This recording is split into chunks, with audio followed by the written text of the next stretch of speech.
بسم اللہ الرحمن الرحیم نحمده ونصلی علی رسوله الکریم. آج انشاءاللہ یہ 10واں درس ہے سیرت النبی صلی اللہ علیہ وسلم کے بارے میں، اور آپ صلی اللہ علیہ وسلم کا ذکر اللہ تعالیٰ نے جہاں اپنا ذکر کیا ہے وہاں پر آپ صلی اللہ علیہ وسلم کا ذکر فرمایا ہے. نماز تک کے اندر جہاں اپنا ذکر ہوا، دیکھیں سورہ فاتحہ ہے اس میں ذکر نہیں آیا، آگے سورت ملائی اس میں ذکر نہیں آیا، ٹھیک، آگے چل کے تحیات اس میں ذکر آ گیا.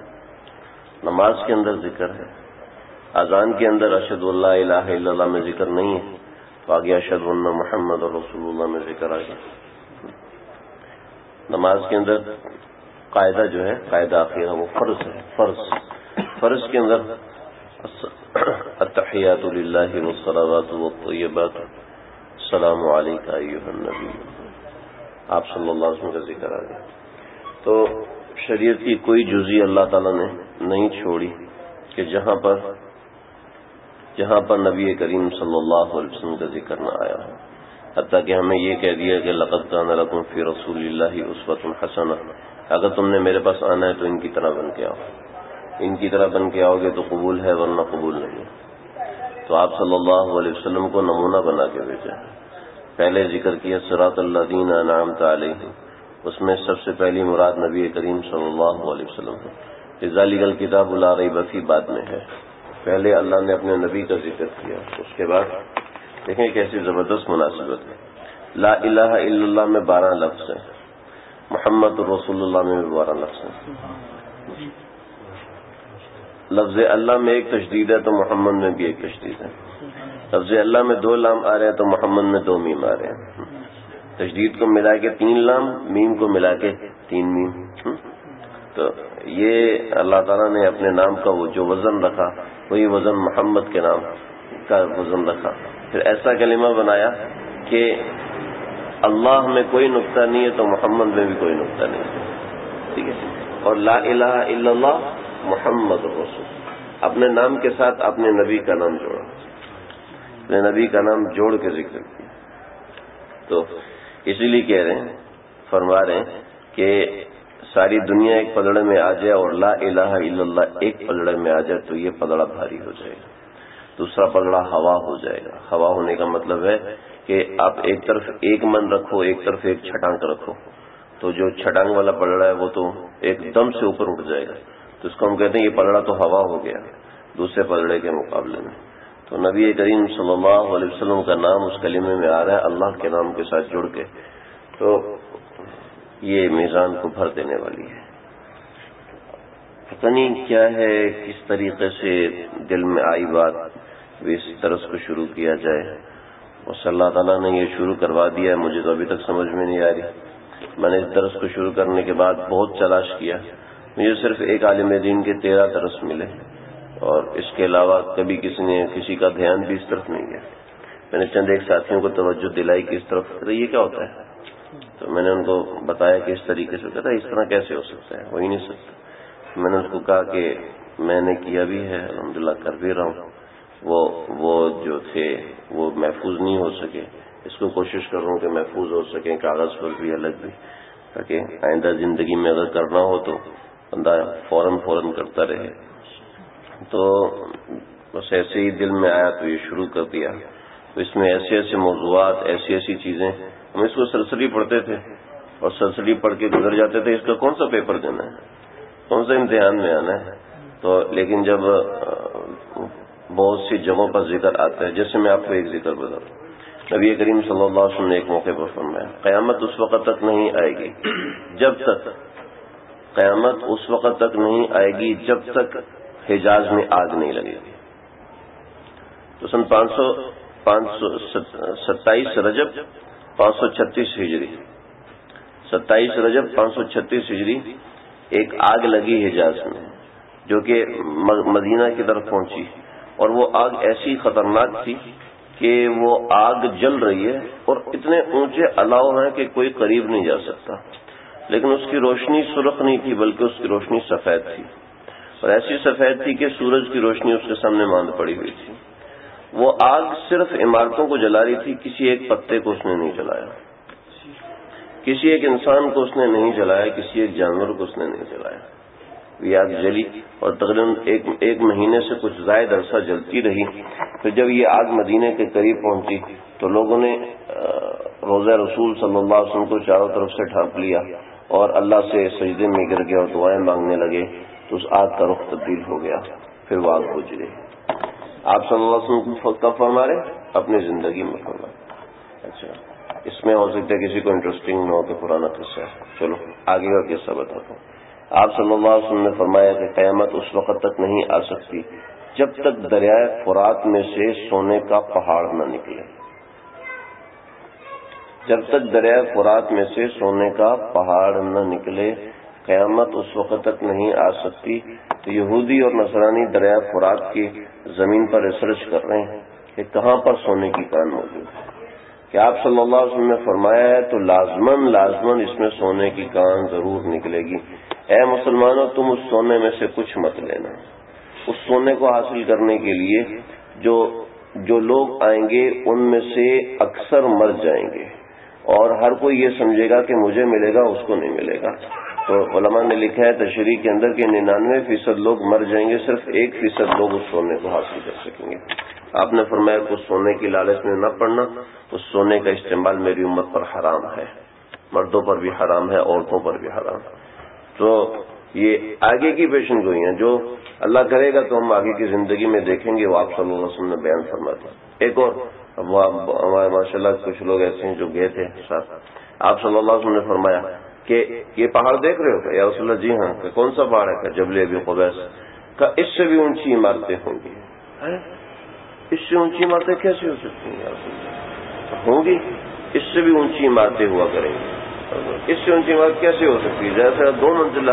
جنہوں نے پوری زندگی کچا مکان دیکھا ہو ان کو اس سے اونچی عمارت کا تصور کیسے ہو سکتا؟ تصور ہی نہیں ہو سکتا، سوچ ہی نہیں سکتے، ذہن ہی نہیں جا سکتا. تو کیا ہے، جیسے آپ صلی اللہ علیہ وسلم نے فرمایا کہ دجال کا ایک گدھا، دجال کے بہت سے گدھے ہوں گے جن میں سے ایک نسل کا گدھا ایسا ہوگا جس کے دونوں کانوں کے درمیان 40 ہاتھ کا فاصلہ ہوگا. 40 ہاتھ کا مطلب ہے 120 فٹ کا فاصلہ ہوگا. تو ابھی اسرائیل وہ جہاز بنا رہا ہے اور اس کی رفتار اتنی تیز ہوگی کہ وہ صرف 6 ساعتوں میں ساری دنیا کا سفر کر لے گا. چنانچہ ایسے جہاز اسرائیل نے ایجاد کر لیے ہیں کہ جس کے دونوں پروں کے درمیان 120 فٹ کا فاصلہ ہے اور ان کی اسپیڈ ایسی ہے کہ وہ 1.5 گھنٹے کے اندر یعنی 6 ساعتوں کے اندر پوری دنیا کو کراس کر لیتے ہیں. تو یہ وہ پہلو ہیں جس کے لیے میں نے یہ چیز شروع کی ہے. اللہ تعالیٰ اس کو پائے تکمیل تک پہنچائے. میں چاہ رہا ہوں کچھ اس میں تیزی آ جائے. جتنی تیزی چاہ رہا ہوں اتنی سستی آ رہی ہے. آپ لوگ دعا کریں. سستی کی وجہ یہ واقعات ہیں، سستی کی وجہ یہ نہیں کہ میں سست پڑھ رہا ہوں. تو میں تو جیسے جیسے آگے بڑھ رہا ہوں ویسے ویسے شوق اور ولولہ بڑھ رہا ہے. میں دیکھ رہا ہوں آپ لوگوں کا بھی بڑھ رہا ہے ماشاءاللہ. اللہ تعالیٰ آپ لوگوں کو جزائے خیر دے کہ اتنی محبت آپ لوگوں کے دلوں میں ہے. اللہ کے نبی کی اللہ میرے دل میں بھی ڈالتے ہیں. آپ صلی اللہ علیہ وسلم کی زندگی کے 7 برس میں نے عرض کر دیے تھے، جس کے اندر 6 بنیادی واقعات میں نے سنائے تھے. 7واں اور آخری واقعہ جو 8ویں برس کے اندر تھا تو وہ حضرت عبد المطلب کے ساتھ جڑا ہوا ہے. آپ صلی اللہ علیہ وسلم کی پیدائش سے کچھ برس پہلے چلے جائیں. میں نے ایک واقعہ آپ کو سنایا تھا، اصحاب فیل کا واقعہ. اصحاب فیل کے واقعے کے اندر ایک لمبی تفصیل تھی. میں اس کی طرف آتا ہوں کہ اس کی طرف اشارہ کروں گا، اس طرف جاؤں گا نہیں. ایک لڑکے کا قصہ ذکر کیا تھا میں نے، ذو نواس بادشاہ. ذو نواس جو بادشاہ تھا اس کے خلاف ایک لڑکا کھڑا ہوا تھا. اس لڑکے نے توحید کا علم بلند کیا تھا اور پھر لوگوں نے اس کے پیچھے چلتے چلتے سب لوگوں کو قتل کر دیا گیا تھا. بڑا تفصیلی واقعہ میں نے پورے درس میں سنایا تھا. تو وہ بادشاہ ذو نواس تھا، وہ اپنے آپ کو الہ مانتا تھا. تو اس نے اس کے خلاف وہ لڑکا اٹھا. کیسے تھا؟ جادوگر کے پاس آتا تھا، بڑا ذہین لڑکا تھا. تو ذو نواس نے سارے لوگوں کو خندقوں میں ڈلوا کے شہید کروا دیا. وہ ہے قتل اصحاب الاخدود النار ذات الوقود اذ هم علیہا قعود وهم علی ما یفعلون بالمؤمنین شہود. تو یہ جو واقعہ ہوا تھا یہ ادھر ہوا، یہ نیچے نظر آ رہا ہوگا آپ کو. یہ جو ہے صنعاء یمن، اس علاقے میں یہ واقعہ ہوا تھا. صنعاء یمن، یمن ارض یمن ہے، اس کے اندر ایک اس کا دارالخلافہ صنعاء، یہ صنعاء کا لفظ ہے۔ اب دیکھ رہے ہیں مکہ سے کتنے فاصلے پر ہے، مکہ یہاں ہے اور یہ یہاں، یہ میں نے ایک اجمالی سی تصویر بنائی ہے، اس کے درمیان یہ سارے علاقے، جدہ ہے یہاں ہندوستان ہے، یہ جہاں پہ ابھی لائٹ پڑ رہی ہے نا، اس جگہ پہ ہندوستان ہے، یہ دریائے ہند ہے، بحر ہند ہے، اس طرف مکہ سے نیچے کی طرف بحر ہند ہے اور اس علاقے میں ہندوستان ہے۔ ہم یہاں سے جاتے ہیں، ہم یہاں سے اڑتے ہوئے جاتے ہیں اور یمن کو کراس کرتے ہیں۔ یمن میں یہ لملم سے اعلان ہوتا ہے کہ میقات آ گئی، آپ لوگ احرام باندھ لیں، تو یہ لملم سے ہم اڑتے ہوئے جدہ پہنچتے ہیں، پھر جدہ سے ہم لوگ مکہ جاتے ہیں، ٹھیک ہے۔ تو یہ جدہ سے مکہ کا راستہ کوئی 1-1.5 گھنٹے کا ہے، تو یہاں سے اس طرف یمن ہے، وہ یمن کا شہر تھا صنعاء، صنعاء کے اندر یہ سارے واقعات ہوئے تھے۔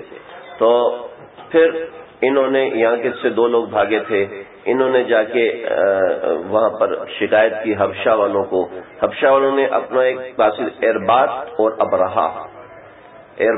ابرہا کو بھیجا۔ ارباط اور ابرہا نے آ کے ان پہ چڑھائی کی، ان سب کو ہلاک کر دیا اور پھر ان کو ان کی سلطنت دے دی۔ لیکن سلطنت دینے کے بعد جب انہوں نے دیکھا ان کے پاس سونا بہت ہے تو انہوں نے کیا کیا، انہوں نے خود قبضہ کر لیا۔ حمیری سلطنت تھی یہاں پر، اور ذو حمیری تھے، ان کی سلطنت تھی، عرب لوگ تھے، تو انہوں نے یمن پہ قبضہ کر لیا۔ تو حبشیوں کا یمن پہ قبضہ ہو گیا تھا آپ صلی اللہ علیہ وسلم کی پیدائش سے 60 برس پہلے۔ پھر ارباط اور ابرہا میں لڑائی ہوئی، ارباط اور ابرہا میں لڑائی ہوئی، ارباط کو ابرہا نے قتل کر دیا اور خود بڑا سردار بن گیا۔ پھر اس نے یہاں پر ایک صومعہ بنایا تھا، ایک چکور، جیسے جمع ہوتی ہے نا، جمع کا علامت ہوتی ہے، تو اس طرح کا اس نے ایک صومعہ بنایا تھا اور وہاں پر یہ اس نے لوگوں کو بلایا، تو ایک بندہ آیا، وہ وہاں پر پاخانہ کر کے چلا گیا، تو اس نے پھر خانہ کعبہ پہ حملہ کیا۔ جب خانہ کعبہ پہ حملہ کیا تو ابرہا وہاں پہ مارا گیا۔ ابرہا کو کنکری نہیں لگی تھی، ابرہا کو کوئی اور مرض ہو گیا تھا جس میں وہ تڑپ کے ایڑیاں رگڑ کے مر گیا، تو ابرہا وہاں مر گیا، تو حبشیوں کی طاقت کمزور ہوگی۔ جب آپ صلی اللہ علیہ وسلم کی عمر 2 برس ہوئی، جب آپ کی پیدائش کا سال تھا تو ابرہا مارا گیا اس وقت۔ جب 2 برس ہوئی تو یہ ایک نام میں نے لکھا ہے، سیف بن ابی یزن۔ سیف بن ابی یزن، اس نے حبشیوں کا مقابلہ کیا اور اس کے پاس طاقت تو تھی نہیں بیچارے کے پاس، تو اس نے کسریٰ نوشیروان سے مدد لی۔ کسریٰ نوشیروان بڑا عادل بادشاہ تھا، اس کا ایک واقعہ بڑا مشہور ہوا تھا، میں طلبا کو سناتا بھی ہوں، آپ لوگوں نے بھی سنا ہوگا۔ وہ نوشیروان یہ بہت عادل بادشاہ تھا، اتنا عدل کرتا تھا، حالانکہ اس کی بیوی نے ایک مرتبہ کسی کو تیر مارا۔ اس کی بیوی ایسی سمجھدار تھی کہ بعض دفعہ بادشاہ فیصلے میں غلطی کر جاتا تھا، اس کی بیوی کہتی تھی بادشاہ یہاں غلطی کی ہے، پردے کا کنسپٹ نہیں تھا، عیسائی بادشاہ تھا، تو اس وقت مذہب عیسائیت ہی برحق تھا، تو وہ بتا دیتی کہ یہ مسئلہ تم نے غلط بتایا، اس طریقے سے ہونا چاہیے، اور سارا دربار اس کی بڑی عزت کرتا تھا، اس نوشیروان کی بیوی کی، اور نوشیروان بڑا عادل بادشاہ تھا۔ اس سے غلطی ہوئی، کسی کو تیر لگ گیا تو نوشیروان نے اپنی بیوی تک کو کھڑا کر دیا، کٹہرے میں کھڑا کر دیا، حالانکہ آدھی حکومت اس کے ہاتھ میں تھی۔ تو نوشیروان اتنا عادل بادشاہ تھا۔ بڑا مشہور واقعہ تھا کہ ایک بوڑھا ایک مچھلی لے کر آیا، سنایا تھا میں نے آپ لوگوں کو، مچھلی لے کر آیا اور وہ بڑی خوبصورت مچھلی تھی، وہ پانی میں تیر رہی تھی، لکڑی مٹی کے ڈول میں وہ مچھلی تھی، بڑی خوبصورت لگ رہی تھی۔ بادشاہ نے دیکھا تو اس میں تو ایسا لگتا ہے جیسے ہیرے لگے ہوئے، تو اس نے 4000 دینار اس کے پھینکے نا، یہ لے 4000، بادشاہوں کا طریقہ ہوتا تھا اٹھا کے پھینکتے تھے، تو 4000 دینار پھینک دیے۔ تو اس کی بیوی کو بڑا غصہ آیا، کہنے لگی یہ کیوں دیے تو نے، چپ کر جا، بس میں نے دے دیے، بڑوں سے مقابلہ نہیں کرتے، بوڑھا آدمی ہے، چلو کھائے پیے گا، عیش کرے گا۔ تو کہا نہیں یہ واپس لینے چاہیے۔ کہا چل تو واپس لے لے، میں نے تو دے دی، اب تیرا دخل ہے، تو لے لے واپس، ان کو پتہ ہی لے لیتی ہے واپس۔ تو کہنے لگے اے بابا پہلے یہ بتاؤ کہ مچھلی مذکر ہے یا مؤنث ہے؟ اب جب مذکر کے گا تو میں کہوں گا مؤنث لے کر آؤ تاکہ میں فائدہ ہو، اس کی نسل زیادہ ہو، 4000 دینار کی کوئی معمولی بات تو نہیں۔ پھر اگر مؤنث ہے تو مذکر لے کر آؤ، تو بابا بڑا سمجھدار کہنے لگا کہ یہ نہ مذکر ہے نہ مؤنث ہے، یہ تو کدڑا ہے، مؤنث ہے۔ بادشاہ کو اتنا جواب پسند ہے، ایک اور 4000 کی تھیلی پھینک دی، تو وہ تھیلی نیچے گری تو پھٹ گئی، پھٹ گئی تو اس نے کہا اس سے واپس وہ ریال وہ دینار جو ہے اٹھانے لگا. تو کہنے لگا یہ تو بہت لالچی آدمی ہے, بادشاہ کے دربار میں اتنی غیر سنجیدہ حرکت کرے لوگوں کے پاؤں میں. حالانکہ نوشیروان ایسا بادشاہ تھا کہ کسی نے یہ گربان کھلا ہو تو جلدی سے نہ گربان بند کیا کہ اگر اگلی مرتبہ گربان بند کیا تو گردن اڑا دوں گا. میرے دربار میں بیٹھے ہو تو ہاتھ یہاں پہ نہیں جانا چاہیے, سیدھے بیٹھے رہو, ذرہ حرکت میں, ورنہ گردن اڑا دوں گا. ایسا تو اس کے دربار میں وہ دوسروں کے پاؤں سے وہ دینار اٹھا رہا ہے. تو کہنے لگا یہ بڑا گستاخ ہے, اس سے پیسے بھی لے لو, اس کو خود کہہ لو میری تو سنو کبھی کیا ہوا. ہاں جو دینار ہیں ان پہ بادشاہ کا نام لکھا ہے, کسی کے پاؤں کے نیچے آ جائیں گے بےدبی ہوگی, ایک اور پھیلی جائیں گے. تو یہ نوشیروان تھا. تو یہ سیف بن ابی یزن جو ہے نوشیروان کے پاس گیا, کہنے لگا کہ میرے پاس جو تھوڑی بہت طاقت ہے تو آپ ایسا کرو کہ اپنی طاقت مجھے دو اور میں آپ کی طرف سے گورنر بن کے یہاں پر رہوں گا. یعنی کہ جو یمن ہے وہ کسرا کے ساتھ, یہ جو ہے نا ایران اس طرف ہے, یہ سمندر ہے بحر احمر, بحر قلزم, اس کے دائیں طرف جدہ سے دائیں طرف بحر قلزم ہے, اور اس کے اس طرف جو ہے اس طرف ایران ہے, کسرا ہے, ادھر مصر ہے, پھر ادھر ترکی ہے, پھر اس طریقے سے ممالک ہیں. تو سیف بن ابی یزن نے کہا کہ میں آپ کا گورنر بن کے یہاں پر رہوں گا صنعاء یمن کے اندر. تو اس نے اپنا سالار اس کے ساتھ کر دیا, انہوں نے مقابلہ کیا, خوب کھلے مارے, حبشیوں کو بھگا دیا, حبشیوں کو بھگایا یہاں پہ. تو سیف بن ابی یزن کی حکومت ہو گئی. اب عربوں کو مسئلہ کیا تھا؟ عربوں کو مسئلہ حبشیوں سے نفرت تھی. ایک تو اس وجہ سے کہ انہوں نے ظالمانہ قبضہ کیا تھا, دوسرا اس وجہ سے کہ انہوں نے خانہ کعبہ پر حملہ کیا تھا, تیسرا اس وجہ سے کہ وہ حبشی تھے, عرب نہیں تھے. تو ظاہر بات ہے عربوں کو عربوں سے محبت ہوگی, اسلام تو تھا نہیں, ہر ایک کو اپنی زبان والے اپنے قبیلے والوں سے محبت ہوا کرتی تھی. عربوں کو آج بھی اپنی زبان اپنے قبیلے والوں سے زیادہ محبت ہے. اجمیوں کو تو وہ ایسے جوتے کی نوک پہ رکھتے ہیں. تو ہر ایک زبان والے کو اپنی زبان والے سے طبعی طور پہ انس ہوتا ہے, طبعی طور پہ تعلق ہوتا ہے. الجنس یمیل الی جنس, ہر جنس اپنے جنس کے پاس جاتی ہے.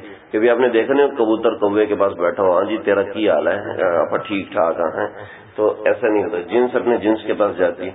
تو یہ چونکہ عرب تھے تو ایسا ہوا کہ یہ لوگ اپنا وفد بنا کے گئے. عبد المطلب, امیہ بن عبد الشمس, عبداللہ بن جدعان, اسد بن عبد العزہ, وہب بن عبد مناف, قصی بن عبد الطاق, یہ 6 لوگ یا اس سے زیادہ لوگ تھے. یہ ایک وفد بنا کے گئے اور یہ مکہ سے چلے صنعاء یمن تک پہنچے. صنعاء جو یمن کا ایک دارالخلافہ ہے وہاں تک پہنچے. انہوں نے دربار لگایا ہوا تھا سیف بن ابی یزن نے. سیف بن ابی یزن دربار لگائے بیٹھا تھا. تو وہ بادشاہ ایسا تھا کہ اس نے کہاں سے کمک لی, کہاں سے مدد لی, اور اپنے بڑے خاندان والوں کا بدلہ لیا, اور حبشیوں کو جو ہے وہ ایسا ناچ نچائے کہ پورے عرب میں حبشی غلام تھے, اس کے علاوہ دوسرے غلام تھے ہی نہیں, سارے کے سارے اکثر و بیشتر حبشی غلام تھے. تو لاکھوں لوگوں کو اس نے حبشی غلام بنا لیا, اور لاکھوں, اور دولت کی ایسی پرچار ہوگی کہ وہ صنعاء یمن میں بیٹھا تھا, صنعاء یمن میں بیٹھا تھا, اور اس کی چارپائیاں, اس کی کرسیاں ساری کی ساری سونے کی ہوا کرتی تھیں. اور عبادت گزار وہ ایسا تھا کہ اس کے گھر میں عبادت گاہ بنی ہوئی تھی. تھوڑا آگے تشریف لیں گے.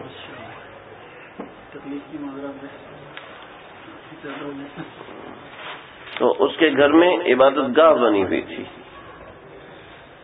اس کو کہتے ہیں بیت عمدان. بیت عمدان, اس عبادت گاہ کو حضرت عثمان کے زمانے میں توڑا گیا تھا, کیونکہ یہ ستارہ پرست زہرہ ستارے کی پرستش کیا کرتے تھے. تو عرب جو تھے کوئی لات کی, کوئی منات کی, کوئی عزا کی, کوئی حبل کی, کوئی فرداس کی, کوئی لات کی, اور کوئی زہرہ کی, اس طرح عبادت کیا کرتے تھے. جو زیادہ نیک لوگ سمجھے جاتے تھے عربوں کے اندر وہ لوگ ہوتے تھے جو زہرہ ستارے کی عبادت کیا کرتے تھے, اور ان کے پاس مذہبی رسومات ہوا کرتی تھیں, مذہبی مقتدا یہ لوگ ہوا کرتے تھے. جیسے ہندوؤں میں آج بھی برہمن جو ہے وہ سب سے زیادہ باعزت سمجھے جاتے ہیں, اور مذہبی اقدار بھی انہی کے پاس ہوتی ہیں. تو عربوں میں سب سے زیادہ دیندار یہ لوگ سمجھے جاتے تھے جو زہرہ ستارے کی عبادت کیا کرتے تھے. یعنی کہ جو توبہ کرتا تھا تو وہ توبہ اس طرح کرتا تھا کہ زہرہ ستارے کی عبادت کرنا شروع کر دیتا تھا. کہ میں اب لات منات کی عبادت نہیں کروں گا، میں اب زہرا ستارے کی عبادت کروں گا. اس کا قصہ ہے وہ انشاءاللہ کبھی عرض کروں گا، یہاں پہ ضرورت نہیں ہے. تو سعد بن ابی یزن جو ہے یہ اپنے دربار میں بیٹھا ہوا تھا. تو یہ سارے لوگ پہنچے وہاں پر، سارے جو وزارات تھے ان کے لیے اور مہمانوں سب کے لیے سونے کی کرسیاں تھیں. تو ان سب کو بٹھایا تو کہنے لگے جی کیوں آئے ہو؟ جی ملاقات کے لیے آئے ہیں. عربوں میں یہ ہوتا تھا کہ دوسرے کو فتح کے اوپر آپ جا کے مبارکباد دیتے تھے اور ان کی تعریف کرتے تھے، تو وہ تعریف پہ اتنے خوش ہو جاتے تھے کہ آپ کو انعام دیتے تھے اور انعام لے کے واپس آتے تھے. اس سے ایک حمایت کا اعلان بھی ہو جاتا تھا کہ اگر مسئلہ ہوا تو ہم آپ کے ساتھ ہیں، ہم آپ کے دوست ہیں. اور دوسرا یہ بھی ہو جاتا تھا کہ ایک دوسرے سے دوستی اور تعلق بڑھ جاتا تھا، تجارتی رسومات بڑھ جاتی تھیں، جانے آنے سے تجارت ہو جاتی تھی. اور تیسرا فائدہ ہوتا کہ ہدیہ تحفہ بادشاہ کا مل جایا کرتا تھا. تو عبد المطلب صرف جو ہیں وہ کھڑے رہے اور باقی سب بیٹھ گئے. تو انہوں نے بڑے تکبر سے کہا ان کنت ممن یتکلم بین یدی المملوک فقد اذن لک، اگر تم میں کوئی اس قابل ہے تو بادشاہ کے سامنے بات کر سکتا ہے تو وہ بات کرے، ورنہ چپ کر کے بیٹھ جو تمہیں انعام ہدیہ مل جائے گا. تو عبد المطلب جو ہے وہ بیٹھے نہیں، اپنی جگہ پہ کھڑے ہو گئے اور انہوں نے ایسی فصیح و بلیغ تقریر کی. عرب میں سب سے زیادہ فصیح و بلیغ عبد المطلب تھے. اتنے فصیح و بلیغ تھے کہ کعبۃ اللہ میں صرف ایک آدمی کا بستر لگا کرتا تھا اور وہ آدمی تھا عبد المطلب. کہ ایسے فصیح و بلیغ تھے. پیچھے میں نے پچھلی دفعہ واقعہ سنایا تھا ان کی بارش کا، سقایت کا. تو انہوں نے تقریر کی کہ ان اللہ عز وجل احلک ایھا الملک. آپ کو ترجمہ سمجھ میں نہیں آئے گا، لیکن الفاظ کا ردم ایسا زبردست ہے، ایسا جاندار ردم ہے کہ اگر تھوڑی توجہ سے سنیں تو مزہ آئے گا. ایھا الملک محلا رفیعا شامخا مرتفعا بادخا عالیا منیعا انبتك الله نباتا طالت ارومته عظمت جسومته ارومته جسومته هم الاصل ثبت اصله بسبق طال فرعه في اطيب موضع اكرم معدن انت ابيت اللعن ابيت تاتي من الامور ما يلعن عليه ملك العرب الذي تنقاد عمودها الذي عليها العماد كهفها تلجا اليها العباد سلفك خير سلف انت لنا فيه خير خلف فلن يهلك ذكره من انت خلف ولن يكمل ذكره من انت سلف نحن اهل الحرم وسدانة بيته اشخصنا احضرنا اليك بهجنا وكشف الكرب الذي فتحتنا اثقلنا فنحن الهتنا لا وفد توزيعتنا ولا تعزيتنا. یہ اس نے تقریر کی کہ آپ ایسے بیج ہیں کہ جن سے آپ کے آباء و اجداد ایسے بیج ہیں کہ جن سے نکلنے والا تناور درخت تم جیسا ہوتا ہے. اور پھر تعریف کرتے کرتے کہ آپ کی عظمت اور آپ کی کبریائی ایسی بڑی ہے کہ آپ ہی اپنے آباء و اجداد کے خلف اور سلف ہو سکتے تھے. آپ سے بڑھ کے کوئی بہترین شاہ سوار نہیں، آپ سے بڑھ کر اس طریقے سے تعریفیں کی. لگے کہ ہم آپ سے ان آباء و اجداد کی تعزیت کے لیے نہیں آئے بلکہ ہم تہنیت کے لیے آئے ہیں، آپ کو مبارکباد دینے کے لیے آئے ہیں. اور ہم اللہ کے گھر کے محافظ اور نگہبان ہیں. ہمیں بھی ان حبشیوں سے تکلیف پہنچی تھی اور تم لوگوں نے ان کو کیفر کردار تک پہنچایا، ہم اس کا بھی شکر ادا کرنے آئے ہیں. تو بادشاہ نے جب دیکھا تو پورے تکبر سے بیٹھا اور ہمیں تو عربی آتی نہیں. تو یہ جب اس نے ایسے کلمات سنے تو اٹھ کے کھڑا ہو گیا، کہتا من این انت، تو کہاں سے ہے؟ تو عبد المطلب کہنے لگے میں عبد المطلب بن ہاشم ہوں. ہاشم اور تو ہماری خالہ کا بیٹا ہوا، تو ہمارا پھر بھانجا ہو گیا، تمہاری خالہ کا بیٹا بھی ہوا، تو ہمارا بھانجا بھی ہو گیا. تھا یہ بات یہ تھی کہ جو سیف بن ابی یزن تھا یہ یمن کا تھا، اور جو مدینے میں قبیلہ آباد تھا خزرج، وہ خزرج جو ہے یمن سے ہجرت کر کے مدینہ گیا تھا. اور خزرج کے اندر عبد المطلب کی والدہ تھی. حضرت ہاشم نے مدینہ سے نکاح کیا تھا، جس سے عبد المطلب نے بھی مدینہ سے نکاح کیا. پھر حضرت عبداللہ نے بھی جو آپ کے والد ہیں انہوں نے بھی مدینہ سے نکاح کیا تھا. تو ہاشم نے بھی مدینہ سے نکاح کیا تھا اور خزرج سے نکاح کیا تھا. کہتا یہ تو ہمارے رشتہ دار ہیں اور ایک تو عرب ہوئے اور ایک رشتہ دار ہوئے، ایک مبارکباد دینے آئے، خوشگوار موقع ہے، تو کہنے لگے کہ ان کو لے کے جاؤ، یہ خوب اکرام کرو۔ پورے 1 مہینے تک ان کو روکا اور کھلا کھلا کے خوب موٹا کیا ہوگا تو کھلایا پلایا۔ تو 1 مہینے کے بعد سیف بن ابی یزن جو ہے حضرت عبد المطلب کو بیت عمدان میں لے کر آئے، جو خاص عبادت کا تھی، وہاں پر لے کر آئے۔ کہنے لگے میں نے آپ کو کسی خاص مقصد کے لیے روکا ہے۔ کہنے لگے کہ انی اجد فی الکتاب المکنون، ہماری کتابوں میں نا ایک بہت بڑا خزانہ موجود ہے، والعلم المخزون، علمی خزانہ ہے، الذی ادخرنا لانفسنا، جو ہم نے صرف اپنے لیے چھپا کے رکھے، ہم یہ کسی کو نہیں دیتے، کسی کو بھی نہیں بتاتے، مرتے وقت کسی خاص رشتہ دار کو وصیت کرتے ہیں، احتجبنا، وہ ہم چھپا کے رکھتے ہیں، کتمنا دون غیرنا خبرا عظیما، بہت بڑی خبر ہے، ہم چھپا کے رکھتے ہیں، کسی کو نہیں بتاتے، سب سے چھپا کے رکھتے ہیں۔ وخطرا جسیما فیہ شرف الحیات، یہ ایک ایسی چیز ہے کہ جس میں بہت بڑا شرف ہے، ہم کسی کو بتاتے نہیں ہیں تاکہ یہ شرف ہم لوگ حاصل کریں، پتہ ہوگا تو ہم ہی حاصل کریں گے، پتہ ہوگا تو ہم حاصل کریں گے، پتہ نہیں ہوگا تو کوئی کیسے کہاں سر مارے۔ تو عبد المطلب کہنے لگے کہ آپ بتائیں، ایھا الملک السر والبر، اے بادشاہ، اللہ کرے وہ شرف آپ ہی کو ملے، اللہ کرے وہ شرف آپ ہی کے خاندان کو نصیب ہو، میں تو کہتا ہوں آپ ہی کو نصیب ہو، تو آپ کے اوپر تو ہماری جان بھی فدا ہے، ہمارا مال بھی فدا کا، اہل الوبر والابر، ہماری سب کچھ آپ پر فدا ہے، آپ بادشاہ ہیں، ہمارے نگہبان ہیں، ہمارے قریبی ہیں، آپ بتائیں۔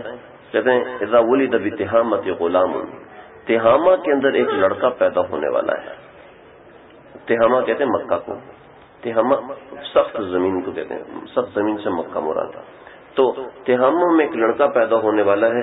پھر اس کے بارے میں کہ بین کتفیہ شامۃ، اس کے دونوں کندھوں کے درمیان ایک مہر لگی ہوئی ہے، یعنی بالوں کا ایک گچھا ابھرا ہوا ہے۔ یہاں پہ تو نہیں لکھا، نہ مجھے کسی اور کتاب میں ملا کہ عبد المطلب کے کیا تاثرات تھے، کہ مجھے نہیں ملا تو میں اپنی طرف سے کہہ رہا ہوں کہ عبد المطلب کے کام تو کھڑے ہوئے ہوں گے، حیران ہوئے ہوں گے بھی یہ کیسی باتیں کر رہے ہیں۔ کانت لہ الامامہ، اس کے لیے امامت ہے، ولکن بہ الزعامہ، لیکن اس کے لیے تھوڑی مشکل بھی ہوگی، سیادت الی یوم القیامہ، قیامت تک اس کے لیے بادشاہت ہوگی۔ عبد المطلب نے کہا کہ بادشاہ سلامت، آپ کی بات بالکل اچھی ہے، بہت اچھی بات ہے، اللہ آپ کی ہیبت کو سلامت رکھے، اللہ آپ کی ہیبت کو بڑھائے، اللہ تعالیٰ آپ کی بادشاہت کو بڑھائے۔ جب وہ پیدا ہوگا تو آپ ہی کی سلطنت میں آئے گا، جب وہ پیدا ہوگا تو آپ ہی کا تابع دار بن کے رہے گا، جیسے بادشاہوں کی تعریفیں کی جاتی ہیں۔ تو بادشاہ نے کہا کہ ہاں، لیکن اس بچے کے کچھ آزار ہوں گے، اس بچے کی یہ نشانیاں ہوں گی، وہ مکہ سے مدینہ جائے گا، مکہ میں اس کے بڑے دشمن ہوں گے، تہامہ میں اس کے بڑے دشمن ہوں گے، تو یہاں سے مدینہ جائے گا، مدینہ جا کے وہاں سے حکومت کرے گا، ایسی حکومت کرے گا کہ جو حکومت قیامت تک چلتی جائے گی، کوئی اس کو توڑ نہیں سکے گا۔ ابراہ و ارباد کی سلطنتیں، کسریٰ اور قیصر کی سلطنتیں، نوشیروان کی سلطنتیں اس کے سامنے کچھ بھی نہیں ہوں گے، جتنی بڑی سلطنت اس کی ہوگی۔ تو کہنے لگے کہ بادشاہ سلامت، کہ آپ کا اقبال بلند ہو، آپ اس اپنے ایک تابع دار کی اتنی تعریف کیوں کر رہے ہیں، آپ اس سے کیوں اتنے متاثر ہیں، یا آپ کو اس سے کوئی ایسا مسئلہ ہے، اس سے پریشانی کا؟ نہیں، بات یہ ہے کہ وہ تہامہ میں پیدا ہوگا، تمہارے علاقے میں پیدا ہوگا، تمہاری سرداری میں پیدا ہوگا، اور تمہاری سرداری میں ایسا پیدا ہوگا کہ اس کے لوگ دشمن بن جائیں گے۔ میں تمہیں اس وقت سے خبردار کر رہا ہوں۔ تو بادشاہ سلامت وہ کب پیدا ہوگا؟ اس کی پیدائش کا زمانہ یہی ہے، ہوگا یہ کہ پہلے اس کا باپ مر جائے گا، پھر اس کی ماں مر جائے گی، پھر اس کے چچا اور اس کے دادا، یہ دونوں مل کے اس کی پرورش کریں گے۔ بادشاہ سلامت کچھ وضاحت کریں، تو کہنے لگے اگر تو وضاحت چاہتا ہے تو کہنے لگا انک لجدہ، تو ہی اس کا دادا ہے،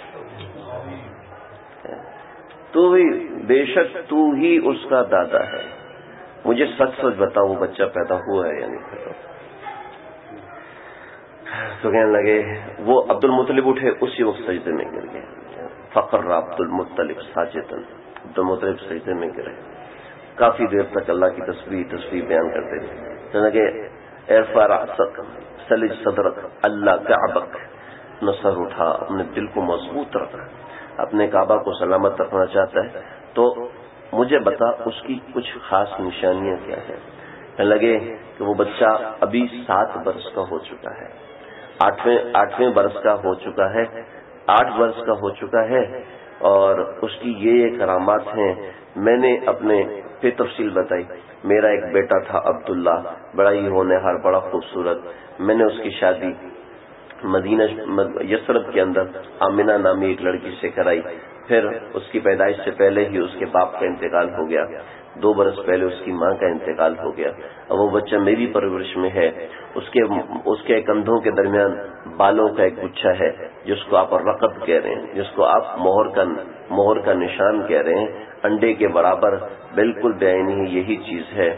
تو کہنے لگا کہ دیکھو میں تمہیں آج یہ راز دے رہا ہوں، یہ بچہ بڑے ہو کے عرب و عجم پہ بادشاہت کرے گا، قیامت تک اس کا نام لیا جائے گا.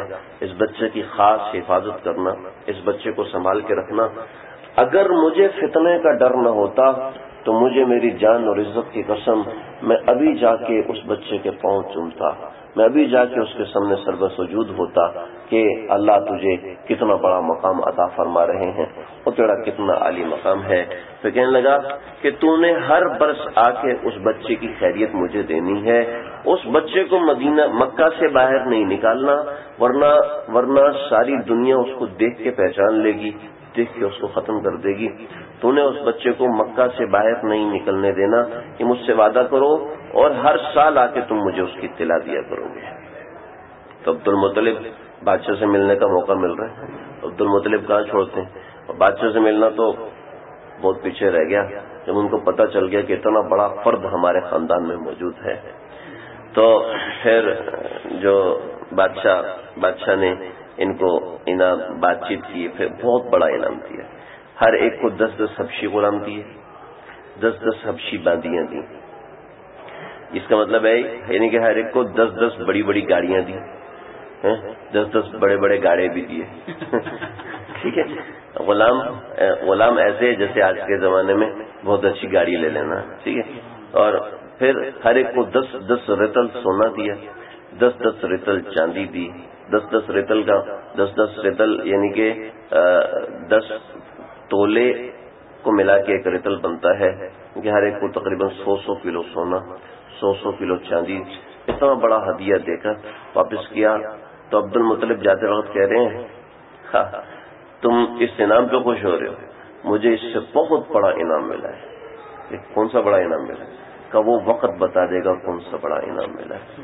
چنانچہ اگلے برس عبد المطلب آنے لگے تو پتہ چلا کہ بادشاہ سیف بن ابی یزن اس کا انتقال ہو گیا ہے. تو سیف بن ابی یزن کا انتقال ہو گیا تھا. اگلے برس عبد المطلب کا بھی انتقال ہو گیا. جیسے میں نے آپ کو بتایا تھا کہ عرب لوگوں میں یہ ہوتا تھا کہ ہماری تعریف کی جائے. عبد المطلب کا انتقال بھی ایسے ہی ہوا. سارے بچوں کو بلایا، سارے بچوں کو بلانے کے بعد کہنے لگے کہ میرے اوپر مرثیہ کیسے کرو گے، میرے اوپر کیسے رو گے. سارے مجھے رو کے دکھاؤ. سب نے رو کے دکھایا تو بڑے خوش ہوئے. شکر ہے میرے اوپر بھی رونے والے ہیں. یہ عربوں میں اس چیز کا بڑا اہتمام ہوتا تھا. ہمیں تو ہو سکتا ہے ہنسی ہے لیکن عربوں میں بڑا اہتمام ہوتا تھا. حضرت عمر کو خنجر لگا، حضرت عمر کو خنجر لگا تو حضرت عبداللہ بن عباس کہنے لگے جاؤ دیکھ کے مدینے کا کیا ہے. تو عبداللہ بن عباس اٹھے، مدینہ میں چکر لگا کے آئے. یا عمر کوئی گھر ایسا نہیں ہے جہاں سے رونے کی آواز نہ آئے. کا شکر ہے. اس کا مطلب ہے لوگ مجھ سے خوش تھے، لوگ مجھ سے. تو وہ یہ نہیں تھا کہ میری اتنی اہمیت ہے کہ لوگ، بلکہ یہ بچوں والی بات ہے. وہ اس لیے کراتے تھے کہ میں دیکھوں کہ لوگ مجھ سے خوش بھی ہیں یا مجھ سے نالاں ہیں کہ میرے جانے. کیونکہ عربوں میں منافقت بہت کم تھی، منافقت بہت کم تھی.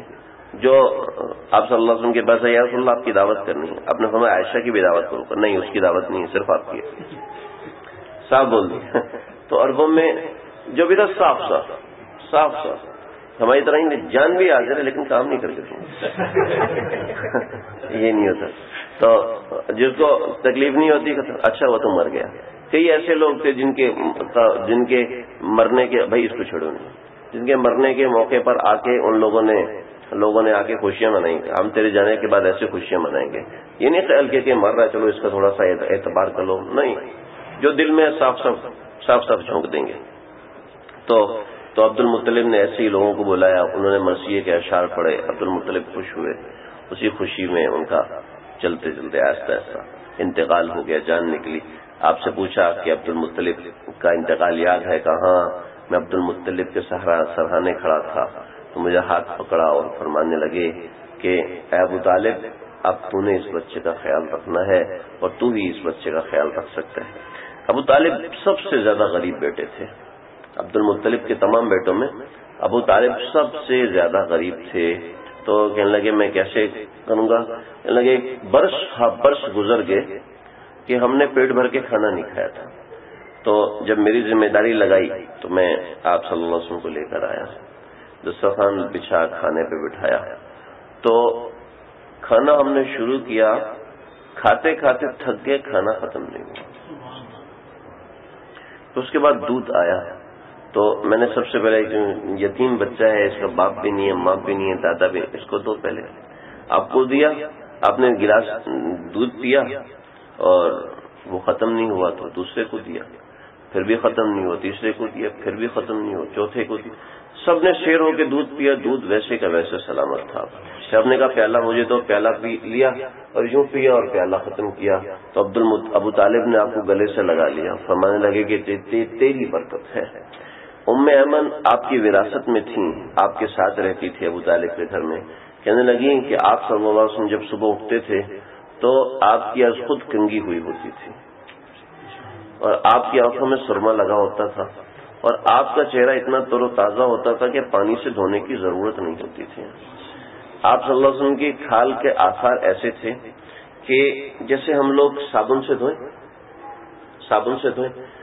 سے دھونے کے بعد اس کے اوپر کنڈیشنر لگائیں, اس کے اوپر کوئی اچھی چیز لگائیں, تیل کریم لگائیں, کریم لگی, کریم یا لوشن لگ گیا, لوشن لگنے کے بعد جب پانی ڈالیں گے تو پانی کیسے جائے گا؟ پانی پھسلتا چلا جائے گا, پھسل جائے گا پانی. تو آپ صلی اللہ علیہ وسلم کی جلد ایسی تھی جس پہ پانی کھڑا نہیں ہوتا تھا, پھسل جاتا تھا. تو جب آپ صبح اٹھتے تھے تو آپ کے چہرے کے اوپر ایسی تر و تازگی ہوتی تھی, آنکھوں میں کیچڑ اور میل نہیں ہوتا تھا, بال سنورے ہوئے ہوتے تھے. ہمارے ہاں بال سنوارنے کے لیے شیمپو استعمال ہوتا ہے اور چھوٹے چھوٹے بال ہوتے ہیں اس میں بھی شیمپو استعمال ہوتا ہے. عرب لوگ بڑے بال رکھا کرتے ہیں, کندھوں تک بال رکھا کرتے تھے, خواہ بچے ہوں خواہ بڑے ہوں. یا حلق صرف طواف میں کرایا کرتے تھے, عمرے میں کرایا کرتے تھے, اور بعض لوگ وہ بھی نہیں کراتے تھے. تو عربوں کے بال ہمیشہ بڑے ہوئے ہوتے تھے, کندھوں تک ہوتے تھے. اس کو سنوارنا کتنا مشکل کام ہوتا تھا. ام ایمن فرماتی ہیں کبھی بھی مجھے آپ کے بال سنوارنے کی ضرورت نہیں پڑی, ہمیشہ آپ کے بال سنورے ہوتے تھے. کبھی آپ کے بالوں میں سے جو نہیں نکلی, ہمیشہ آپ کے بال صاف ستھرے ہوتے تھے. کبھی آپ کے جسم پر مکھی نہیں بیٹھی, کبھی آپ کے جسم پر کسی ایک بچھو کے سوا کسی جانور نے آپ کے جسم پر نہیں کاٹا. تو یہ ام ایمن آپ صلی اللہ علیہ وسلم کی تعریف کے حوالے سے بتاتا ہے. ایک مرتبہ کھانا آیا تو سارے بچے لڑنا شروع ہو گئے, تو عبد المطلب نے آپ کا کھانا الگ کر دیا.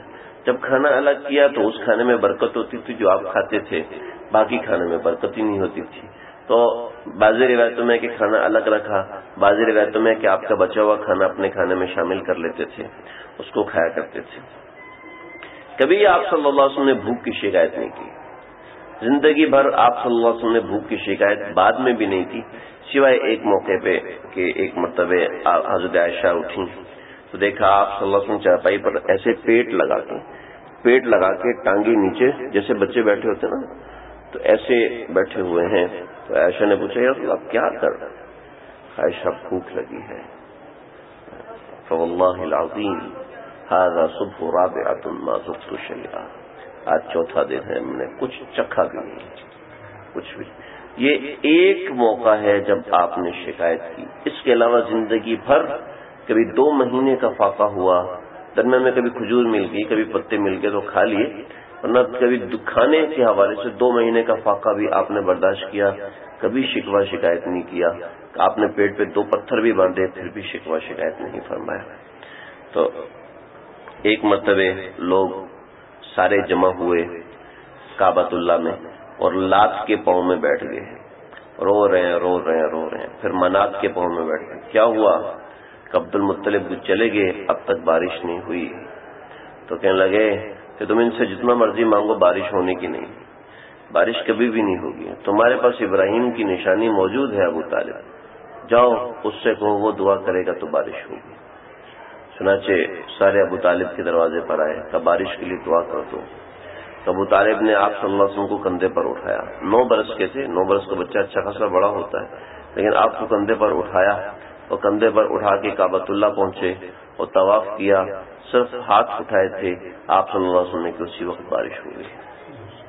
تو یہ اس کے علاوہ آپ صلی اللہ علیہ وسلم کی زندگی ابتدائی معجزات سے ہے، جو میں نے آپ کو بتایا تھا، پیدا ہوتے ہی آپ کے اوپر وہ ایک ٹکڑی سی رکھ دی گئی، آپ نے اشارہ فرمایا وہ ٹوٹ گئی، پھر آپ نور میں ڈوب گئے، ابتدا سے لے کے انتہا تک معجزات ہی معجزات ہیں۔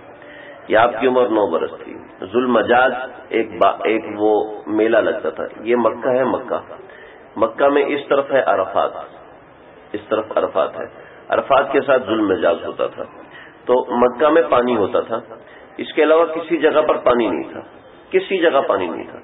تو یہ ذوالمجاز میں آنے سے پہلے ہم لوگ عرفات سے ہو کر آئے، آپ لوگ شاید نہیں گئے، تو درمیان میں بالکل ایسا میدان ہے، کچا میدان، پہاڑیاں ہیں، پانی کا کہیں کوئی علاقہ نہیں ہے۔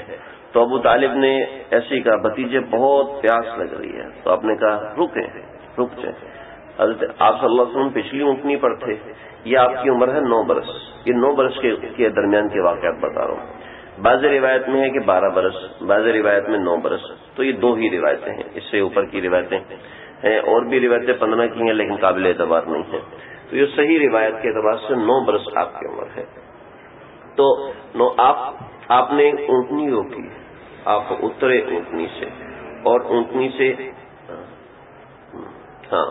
سے اترے آپ صلی اللہ علیہ وسلم، اور آپ نے وہاں پر ایڑی ماری تو وہاں سے پانی کا چشمہ پھوٹنا شروع ہو گیا، اور آپ نے بلایا اب ابو طالب کو کہ آئے پانی پئیں، انہوں نے شیر ہو کے پانی پیا، پھر اسی پانی میں ایڑی ماری تو پانی بند ہو گیا۔ بالکل صحیح روایات میں یہ واقعہ لکھا ہے۔ ابو طالب بڑے پریشان ہوئے، کنت بذل مجاز وہ موضع علی فرسخ من عرفہ سے 1 فرسخ کے فاصلے پر، سوقا للجاہلیت تمام، اس میں لوگ 20 دن گزارتے تھے۔ میں نے آپ پہلے بتایا تھا ذوالمجاز کے اندر یہ آگے ایک حرب فجار آئے گی، اس کے اندر میں انشاءاللہ اس کا تفصیلی ذکر کروں گا۔ تو جاہلیت میں لوگ یہاں پر آتے تھے، تو کہنا فشکوت الیہ فقلت ابن اخی، اے میرے بھتیجے، قد عطشت وما قلت له ذلك، میں کسی کو کہتا نہیں ہوں لیکن میں نے تو تمہیں کہہ دیا، مجھے پانی کہیں سے نظر نہیں آیا، تو آپ صلی اللہ علیہ وسلم اترے، پھر آپ نے بڑی طویل روایت یہاں لکھی میرے پاس۔ یہ ایک مرتبہ ذوالمجاز کی طرف آپ یہاں پر گئے، دوسری مرتبہ آپ صلی اللہ علیہ وسلم یمن گئے، اور اپنے چچا ابو طالب کے ساتھ نہیں گئے تھے، زبیر بن عبد المطلب کے ساتھ گئے تھے، یہ دوسرے چچا ہیں آپ صلی اللہ علیہ وسلم کے۔ تو راستے میں ایک اونٹ ایسا تھا جو باغی ہوا پڑا تھا، وہ کسی کو اس راستے میں چھوڑ نہیں رہا تھا، کسی کو بھی نہیں چھوڑ رہا تھا، لوگ بڑے پریشان اس اونٹ کی وجہ سے، اور وہ اونٹ سرخ تھا، اس کو مار بھی نہیں سکتے تھے کہ بہت مہنگا ترین اونٹ ہے، یعنی کہ اگر اس اونٹ کو مار دینے کا مطلب ہے کہ دوسرے آپ 200-300 اونٹ مار دو، 500 اونٹ مار دو، اس ایک اونٹ کو 500 اونٹ کے برابر شمار کیا جائے، تو اس کو ایسے مار بھی نہیں سکتے کہ دور سے نیزہ مار کے اس کو ختم کر دیں۔ تو آپ صلی اللہ کو چونکہ ایسے کے نفرے اٹھائے جاتے ہیں تو وہ پھر چھوڑتے نہیں ہیں نا، تو آپ صلی اللہ علیہ وسلم جیسے ہی اس کے سامنے آئے تو اونٹ نیچے بیٹھ کے اس نے اپنے سینے کو رگڑنا شروع کر دیا زمین کے ساتھ۔ آپ نے فرمایا کہ میرے پیچھے آؤ، سارے آپ کے پیچھے آئے، آپ اس اونٹ پر بیٹھے، اپنے اونٹ کی نکیل اس اونٹ کے ساتھ لگائی، اور آپ نے پورا علاقہ پار کیا جس علاقے پر اس اونٹ نے خرابی کی ہوئی تھی، اور پار کرنے کے بعد وہ اونٹ سے آپ اترے تو اونٹ آپ سے ایسے رخصت ہوا جیسے ہم الٹے ہو کے واپس جاتے ہیں، الٹے ہو کے کمر نہیں کرتے، ایسے ہو کے آپ سے رخصت ہو کے چلا گیا۔ پھر واپسی پہ آئے تو اس علاقے میں سیلاب آیا ہوا تھا، اور سیلاب ایسا تھا کہ پانی کی موجیں بنا ہوا تھا، بالکل صحیح روایت ہے، پانی کی ایسی موجیں تھیں کہ سارے عرب کا راستہ بند ہو گیا تھا۔ تو آپ صلی اللہ علیہ وسلم نے فرمایا میرے پیچھے آؤ، سارے آپ کے پیچھے آئے، جہاں سے آپ گزرتے پانی پھٹتا آپ کو راستہ دیتا، آپ گزر جاتے، سارا قافلہ لے کے آپ واپس پہنچے۔ جب آپ مکہ پہنچے تو سارے مکہ میں دھوم مچی ہوئی تھی، یہ 9 برس کا بچہ ہے اور اس نے کیا اس کو بزرگی اور کیسا اس کو شرف اور کیسی کرامت اس بچے کو حاصل ہے، تو آپ کا بڑا عزت اعزاز اکرام کیا گیا۔ یہ کچھ ایسے معجزات ہیں جو آپ صلی اللہ علیہ وسلم کی بالکل چھوٹی عمر میں پیش آنا شروع ہوئی۔ آج کا آخری واقعہ جو تھوڑا سا طویل واقعہ ہے، اتنا طویل نہیں، جو صحیح اصلی طویل واقعہ تھا وہ صہیب بن ابی حزن کا تھا، میں نے سنا دیا۔ اس سے پہلے سمجھ لیں، یہ آپ صلی اللہ علیہ وسلم کا 9 برس کی عمر میں پہلا شام کا سفر ہے۔ 9 برس کی عمر میں شام کا پہلا سفر ہے۔ آپ نے زندگی میں صرف 2 شام کے سفر کیے، بعض روایتوں میں کہ 3 شام کے سفر کیے، لیکن تیسرا جو قول ہے وہ ضعیف ہے۔ جو صحیح قول ہے وہ 2 سفر کیے ہیں، ایک آپ نے 9 برس کی عمر میں یعنی اس عمر میں کیا، اور ایک آپ نے 25 برس کی عمر میں کیا جب آپ حضرت خدیجہ رضی اللہ تعالیٰ عنہا کا مال لے کر گئے تھے۔ میں اس طرح آپ کے ساتھ گئے تھے، اس کے بڑے دلچسپ حالات ہیں، ہو سکتا ہے اگلے دفعہ یا اس سے اگلی دفعہ وہ سفر ہو۔ تو شام جانے کا یہ راستہ تھا، مکہ سے بدر آتے، بدر کے راستے سے تبوک آتے، تبوک سے مدین آتے، مدین سے ایلیا آتے، ایلیا سے یہاں جگہ نہیں تھی اس لیے میں نے عمان یہاں پر ہے، عمان آتے اور عمان سے پھر ادھر گھوم کے یہ بصرہ ہے، اور بصرہ سے اس طرف شام ہے۔ تو یہ بصرہ یہاں تک آپ صلی اللہ علیہ وسلم حضرت ابو طالب کے ساتھ چلے، یہ مدین اور ایلیا عمان تک آپ پہنچے۔ عمان پہنچے تو عمان میں ایک آپ صلی اللہ علیہ وسلم کو ایک راہب ملا، اس راہب کا نام روایتوں میں ذکر نہیں ہے۔ ابو طالب سے پوچھا کہ یہ کون ہے؟ کہ میرا بیٹا ہے۔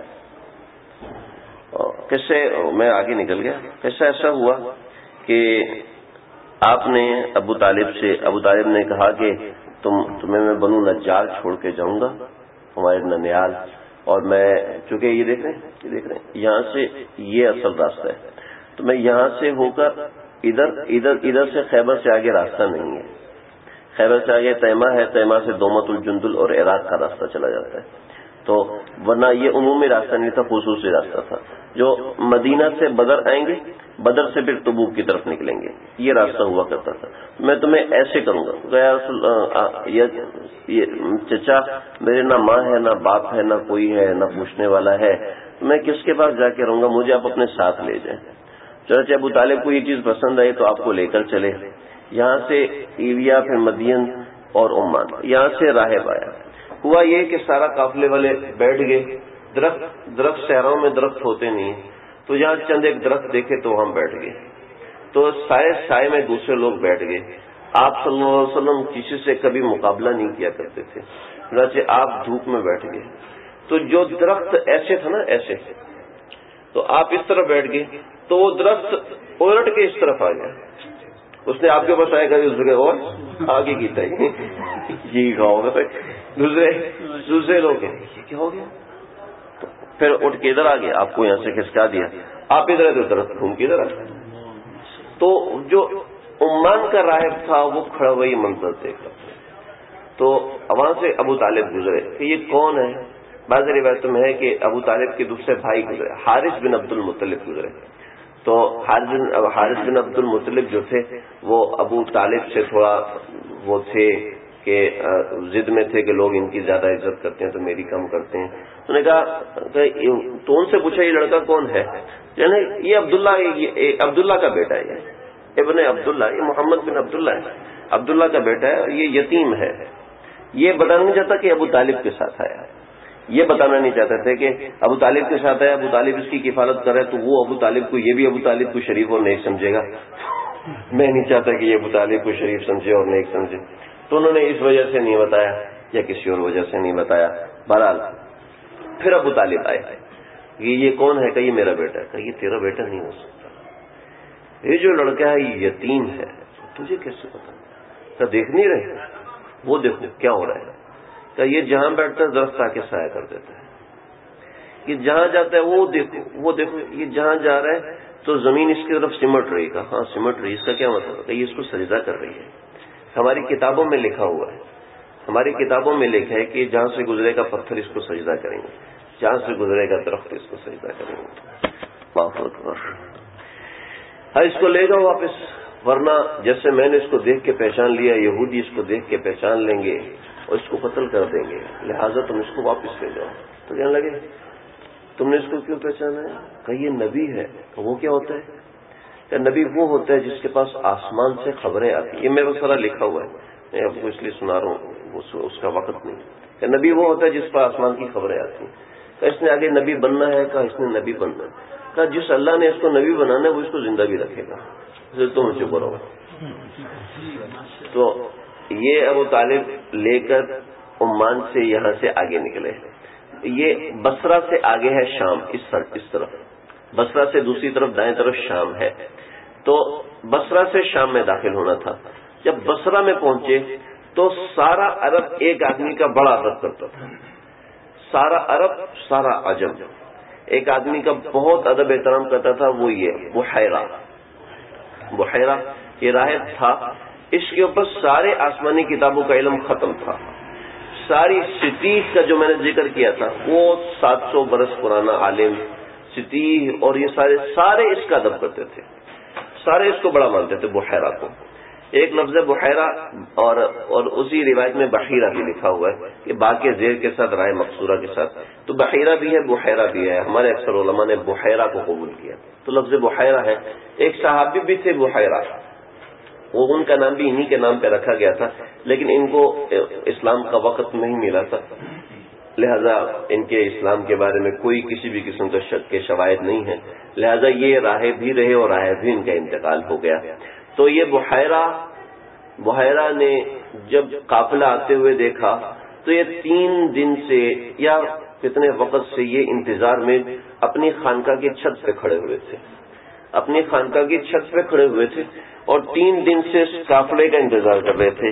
یہ کئی دنوں سے انتظار کر رہے تھے. اور بحیرہ کی خانقاہ آج بھی موجود ہے.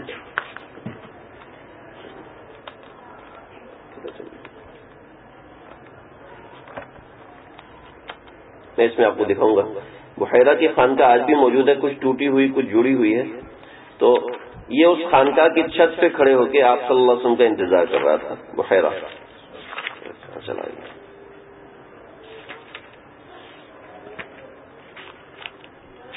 درس کے بعد میں آپ کو دکھاتا ہوں. تو یہ اس خانقاہ میں بیٹھا آپ صلی اللہ علیہ وسلم کا انتظار کر رہا تھا. اس نے دیکھا کہ بادلوں کا جھرمٹ آ رہا ہے، ابھی قافلہ نظر نہیں آیا، تو اس کو پتہ چل گیا. اس نے اسی وقت کھانے کا خوب بہترین انتظام کیا، کھانے کا، پانی کا. عرب ہمیشہ ہر سال یہاں سے گزرتے تھے، ہر سال یہاں سے گزر کے شام جاتے تھے، ادھر سے گزر کے شام جاتے تھے، اس کے علاوہ کوئی راستہ نہیں تھا. تو شام جاتے تھے تو کبھی بھی بحیرہ نے کسی کو نکل کے نہیں دیکھا تھا اور نہ کسی نے کبھی بحیرہ کو دیکھا تھا، کیونکہ بہت بڑا عالم تھا کہ تورات کا علم اس کے اوپر آ کے مکمل ہو رہا تھا. تو اس وجہ سے بڑے بڑے ملوک آتے تھے اس کے پاس. اس کو کبھی کسی نے دیکھا نہیں تھا بحیرہ کو، اور نہ اس نے، یعنی کہ ان لوگوں میں سے عام تو ایسا نہیں کہ کوئی نظر ہی نہیں آتا تھا کسی کو.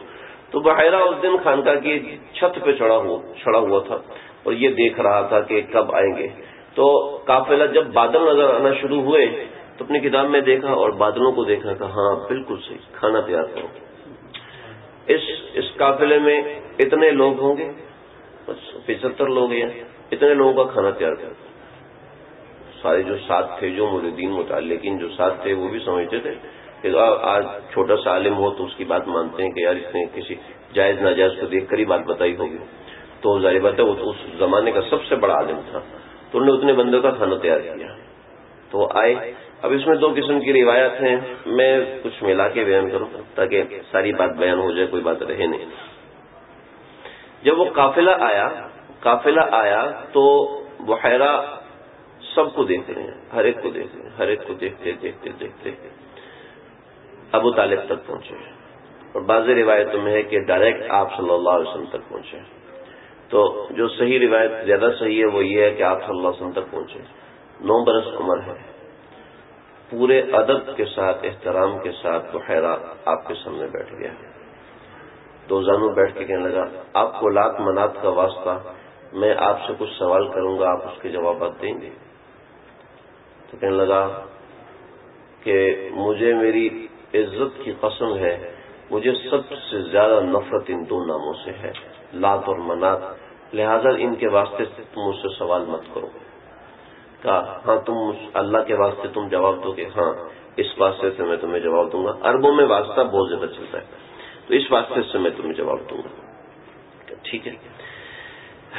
پھر مختلف سوالات کیے. تمہاری ماں زندہ ہے؟ کیا تمہارا باپ پیدائش سے پہلے فوت ہو گیا؟ فوت ہو گیا. کہ تمہاری پیدائش اس وقت ہوئی؟ تم 2 برس ادھر رہے, تمہارے ہاتھ یہ معاملات ہوئے, ایسی ایسی چیزیں ہوئیں؟ کا بالکل ہوئی.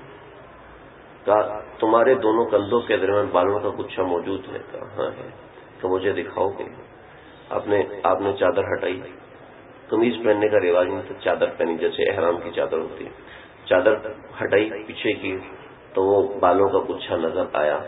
بعض روایتوں میں کہ گوشت کا لوتھڑا تھا اور اس کے اوپر بال تھے. بعضوں میں ہے کہ بال ہی اتنے زیادہ تھے کہ وہ گوشت کا لوتھڑے کی طرح بنا ہوا تھا, جیسے ایک کبوتر کے انڈے کے برابر. کبوتر کا انڈا مرغی کے انڈے سے تھوڑا سا چھوٹا ہوتا ہے. نیک عبداللہ بھائی سے پوچھ لیں, یہ آپ کو دکھا دیں گے. عبداللہ بھائی غائب ہے؟ اچھا ٹھیک. تو کبوتر کے انڈے جتنا یہاں پہ گوشت ابھرا ہوا تھا اور اس کے اوپر بال تھے, اس میں تطبیق ہے. اس نے جیسے ہی اس جگہ کو دیکھا تو ادھر ہی رونا شروع کر دیا اور آپ کی مہر نبوت کو بوسہ دیا. بوسہ دے کے واپس جانے لگا. تو انہوں نے کہا ابو حیرہ یہ تو آج کیسی حرکتیں کر رہے ہیں, یہ آج آپ کیسی حرکتیں کر رہے ہو کہ آج تک تم کبھی نیچے نہیں آئے, کبھی باہر نہیں نکلے, آج تم ہمارا انتظار اوپر کھڑے ہو کے کر رہے تھے, اور تم نے یہ کہا ہاں آج یہ قافلہ ہی کچھ ایسا ہے, اس کے ساتھ ایسا معاملہ ہونا چاہیے, لہذا آج تم سب کا کھانا میری طرف سے ہے. یہ بات میں نے 75 بتایا, 200 افراد تھے یا کتنے تھے, پر مجھے ذہن میں نہیں ہے کیونکہ یہاں پر بھی موجود نہیں ہے, میں نے کہیں اور پڑھا تھا. تو یہ سارے افراد کا کھانا کیا. اور اب دوسری روایت کو ساتھ شامل کریں. سارے افراد کا کھانا کیا اور کا سب کو بلا کے لانا. سارے آگے. جب سارے آگے تو دیکھا کہ آپ صلی اللہ علیہ وسلم اس میں موجود نہیں. تو کہنے لگے کہ بھئی کوئی قافلے میں کوئی رہ تو نہیں گیا؟ کہا نہیں کوئی نہیں رہا, جو آ سکتے تھے سب کو بلایا. کہا نہیں کوئی تو باقی ہے جو قافلے میں نہیں آیا. کہا کہ کہنے لگے ہاں ایک بچہ ہے, ابو طالب کا بھتیجا ہے, وہ نہیں آیا. تو کہنے لگے کہ بھی یہ کیسی بات ہے, کسی آپ یتیم کے ساتھ ایسا معاملہ کر رہے ہو, دوسرے تو آگے اس کو نہیں بلایا. ایک روایت میں ہے کہ جو بندہ نکلا تھا وہ ابو بکر صدیق سے دوڑ کے نکلے. یہ روایت صحیح ہے لیکن سمجھ میں نہیں آتی کہ کیسی صحیح, کیونکہ لشکر میں سب سے چھوٹے آپ صلی اللہ علیہ وسلم, قافلے میں سب سے چھوٹے آپ صلی اللہ علیہ وسلم تھے. تو اس کے لیے ایک دوسری ضعیف روایت ہے, ابو بکر صدیق رضی اللہ تعالیٰ کی عمر آپ صلی اللہ علیہ وسلم کی عمر کے برابر تھی, یا آپ صلی اللہ علیہ وسلم کی عمر سے 2 مہینہ بڑی تھی. تو اس روایت پہ اعتبار کرنا پڑے گا, لیکن ہم اس میں نہیں جاتے. بحیرہ بھی باہر نکلا, دوڑا. تو آپ صلی اللہ علیہ وسلم باہر کھڑے تھے اور گھوم رہے تھے, اور جو بادل بحیرہ نے 3 دن پہلے آتے ہوئے دیکھا تھا وہ بادل آپ کے سر پہ چکر لگا رہا تھا جہاں جہاں آپ چکر لگا رہے تھے. پھر آپ بیٹھ گئے تب بھی بادل چکر لگانا شروع ہوا. تو بحیرہ نے غور سے دیکھا تو 3-4 بادل جھگڑ رہے تھے کہ ہم نے سایہ کرنا, کوئی کہتا ہم نے سایہ کرنا ہے, کوئی کہتا ہم نے سایہ کرنا ہے. جہاں آپ جاتے وہاں پر پتھر آپ کو سلام کرنا شروع ہو جاتے. تو گیا بحیرہ, اندر گیا, اندر جا کے ابو طالب کو لے کر آیا. کہا دیکھ رہے ہو یہ کیا ہوا ہے؟ کہا ہاں یہ تو میں پیچھے بھی دیکھ کر آیا. یہ دیکھو سارے درخت اس کو سجدہ کر رہے ہیں, سارے پتھر اس کو سجدہ کر رہے ہیں. میں یہی کہتا ہوں کہ پتھروں نے بھی اللہ کے نبی کو سجدہ کیا, ہم اللہ کے نبی کی بات ماننے کو تیار نہیں ہوتے. کیسی ناقدری ہے, کیسی وہ بے جان ہو کہ آپ کے تابع دار بن رہے ہیں, ہم جاندار ہو کر. اللہ معاف فرمائے. تو کہا کہ اس کو فوراً واپس لے جاؤ. بحیرہ وہ ہستی تھی کہ ابو طالب اس کے سامنے زبان نہیں کھول سکتے تھے. بڑوں کے سامنے زبان نہیں کھولی جاتی، اپنے جیسوں کے سامنے، یا کوئی ایسا ہو جو اتنا بڑا قابل احترام نہ ہو اس کے سامنے بندہ زبان کھول ہی لیتا، اپنی عقل کا اشکال پیش کر دیتے. لیکن جو بڑے ہوتے ہیں بندہ اس کے سامنے زبان نہیں کھولتا. چنانچہ کسی کو بھیجا، یا قافلہ جا رہا تھا ان کو بھیجا، بنو نجار بھیجا یا مکہ بھیجا. دونوں روایتیں ہیں اپنی جگہ پر، صحیح ہیں یا ضعیف ہیں، کوئی اس کی تخریج سامنے نہیں ہے. بحیرہ اس کے دو نام آئے ہیں، جرجیس یا سرجیس، دونوں نام ہی صحیح ہیں. جرجیس ہو یا سرجیس ہو، لیکن اس کا لقب بحیرہ تھا، پورے عرب میں ادب سے دیکھا جاتا تھا. اس نے بڑی وصیتیں کی کہ ان کو کبھی بھی مکہ سے مت نکالنا ورنہ ان کو لوگ قتل کر دیں گے. یہ ابھی تک یہاں پر روکے ہیں. دوسری طرف ایسا ہوا کہ بحیرہ کی خانقاہ کا دروازہ 7 بندوں نے کھٹکھٹایا. 7 کے ہاتھ میں نیزے تھے اور ساتوں بالکل تیر و ترکش سے بالکل تیار، بالکل الرٹ. تو کہنے لگے کہ ہم شام سے آئے ہیں، فلاں یہودی نے ہمیں بھیجا. بحیرہ ان کو اندر لے کے گیا، ہمیں فلاں لوگوں نے بھیجا ہے، ہم یہاں پر آئے ہیں. آج کی تاریخ میں محمد بن عبداللہ نے آپ کی خانقاہ میں آنا تھا، وہ کہاں ہے ہمیں دو. آج کی تاریخ میں محمد بن عبداللہ نے تمہاری خانقاہ میں آنا تھا، ہمارے حوالے کرو، ہم اس کے ساتھ انصاف کریں گے، وہاں جا کے اس کو قتل کریں گے. نعوذ باللہ من ذالک. تو بحیرہ نے کہا ٹھیک ہے، میری بات سنو، تم میں عالم کون ہے؟ ایک آدمی آ گیا ہے کہ یہ بتاؤ کہ اس کو تم کیوں قتل کرنا چاہتے ہو؟ کہا وہ بڑا ہو کے اپنے وقت کا پیغمبر بنے گا اور ہمیں جزیرہ عرب سے نکال دے گا. کہ یہ بات تمہاری کتابوں میں لکھی ہے؟ کہا لکھی ہے. کہا اگر تو تم اس کو قتل کر سکتے ہو تو تمہاری کتابیں تو جھوٹی ہوئی. دوسری صورت یہ ہوگی کہ تم سارے کے سارے قتل ہو جاؤ گے. تو یہ خیال رکھو. بحیرہ عالم تھا، بڑا عالم. اس نے کہا اب ہم کیا کریں؟ اس نے ان کو توبہ کروائی. کہا تم وقت کے نبی کے خلاف تلوار نکال رہے ہو، وقت کے نبی کے خلاف تلوار تم اٹھا رہے ہو، خود دیکھو وہ تلوار تمہیں خود ذبح کر دے گی، لہٰذا تم توبہ کرو. ان 7 نے توبہ کی اور وہیں بحیرہ کے مرید بن گئے. وہیں توبہ کر کے ساری زندگی وہاں گزاری. آج بھی ان کی قبریں، ان 7 کی قبریں بحیرہ کے ساتھ اسی کھنڈر کے اندر موجود ہیں، وہیں پر دفن ہیں. اور آپ صلی اللہ علیہ وسلم کو پھر واپس پہنچا دیا. تو یہ بحیرہ سے ملاقات یہاں تک مکمل ہوئی. اس کے بعد آگے کے معاملات انشاءاللہ اللہ تعالیٰ سمجھنے کی کوشش.